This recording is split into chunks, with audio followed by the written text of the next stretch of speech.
Holywing yang ditutup kini buka lagi, tapi pakai nama lain. Anak buah Heru Budi nggak bakal kasih ampun. Di masa Heru kembali Holywings, Gatot Subroto dibuka. Dan bahkan tidak hanya itu, Holywings gets to ganti nama dan buka lagi Pemprov DKI izinnya dari pusat. Yang menghina Nabi mereka buka kembali, mungkin ingin menantang umat Islam lagi. Kalau kita mau bicara tentang law enforcement, penegakan hukum, ya namanya pelanggaran, ya tidak ada kompromi harusnya.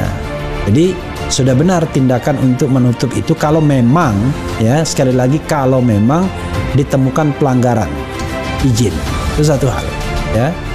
Bahkan harusnya ada mekanisme lain, itu bisa dipidanakan. Jadi supaya kelihatan kerja, Heru Budi harus melakukan tindakan-tindakan kontroversial yang menunjukkan bahwa kerja Anies tak becus, tidak untuk rakyat. Padahal rakyat Jakarta menyatakan kepuasan kerja Anies sampai 70%. Bahkan kalau kemarin di LSI sudah sampai 80,9%. Itu angka yang spektakuler. Jadi kalau misalnya ganti nama, Holywings ganti nama, ya nggak tahu apakah sama dengan manajemennya atau yang punya. Karena kalau sama maka harus ditindak begitu kan.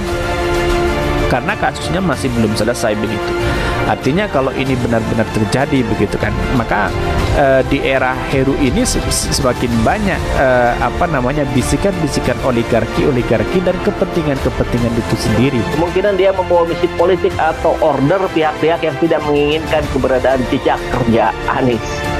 Untuk misi ini, penjabat gubernur harus menelisik dengan cermat kekurangan Anies dan kemudian diekspos.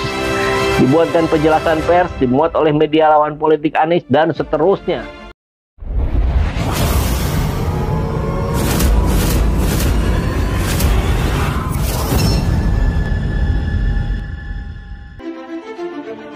Kepala Dinas Pariwisata dan Ekonomi Kreatif DKI Jakarta, Andika Permata, berjanji akan menindaklanjuti laporan terkait dibukanya kembali gerai hiburan malam Holywing Group yang sempat terjerat kasus perizinan hingga penistaan agama.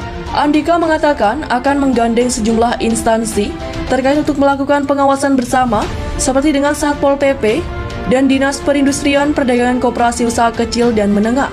Berdasarkan informasi yang diterima, ada dugaan bahwa Holywing Club V Gatot Subroto yang berlokasi di Jakarta Selatan kembali dibuka.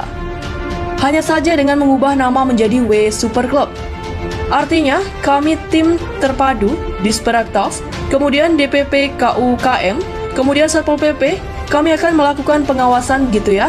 Dan secara informasi yang kami terima, brandnya berbeda. Ini kami akan cek ke lapangan, kata Andika di Grand Cempaka, Bogor, Jawa Barat, Rabu 3 November 2022. Andika mengatakan pihaknya akan menelusuri lebih lanjut untuk memastikan apakah W Super Club berevaliasi secara langsung dengan Holywing Group. Oleh sebab itu, Andika bersama tim akan melakukan pengecekan secara langsung ke lapangan. Makanya, kami juga melakukan pengawasan langsung. Ke sana, kami cek segala macam perizinan seperti itu, karena ini kan izinnya melalui online single submission, atau disingkat OSS ya. Jadi harus cek ke lapangan, tuturnya. Andika menyadari bahwa kasus Holywing masih cukup berkekas di kalangan masyarakat, sehingga pihaknya akan melakukan penelitian lebih lanjut untuk mencari tahu siapa pihak-pihak yang mengajukan izin pembukaan kembali gerai tersebut. Seyogyanya ini pernah menjadi isu publik terkait dengan teman-teman tersebut. Jadi kalau saya lihat perlu dilakukan penelitian kembali terkait dengan siapa yang submit dengan branding yang diusulkan seperti itu. Dengan demikian kami juga akan turun ke lapangan segera, tugasnya. Holywing yang ditutup kini buka lagi, tapi pakai nama lain. Anak buah Heru Budi nggak bakal kasih ampun. Kepala Dinas Pariwisata dan Ekonomi Kreatif DKI Jakarta, Andika Permata, berjanji akan menindaklanjuti laporan terkait dibukanya kembali gerai hiburan malam Holywing Group yang sempat terjerat kasus perizinan hingga penistaan agama. Andika mengatakan akan menggandeng sejumlah instansi terkait untuk melakukan pengawasan bersama seperti dengan Satpol PP dan Dinas Perindustrian Perdagangan Koperasi Usaha Kecil dan Menengah. Berdasarkan informasi yang diterima, ada dugaan bahwa Holywing Club V Gatot Subroto yang berlokasi di Jakarta Selatan kembali dibuka. Hanya saja dengan mengubah nama menjadi W Super Club. Artinya, kami tim terpadu Disperaktas, kemudian DPP KUKM, kemudian Satpol PP, kami akan melakukan pengawasan gitu ya. Dan secara informasi yang kami terima, brandnya berbeda. Ini kami akan cek ke lapangan, kata Andika di Grand Cempaka, Bogor, Jawa Barat, Rabu 3 November 2022.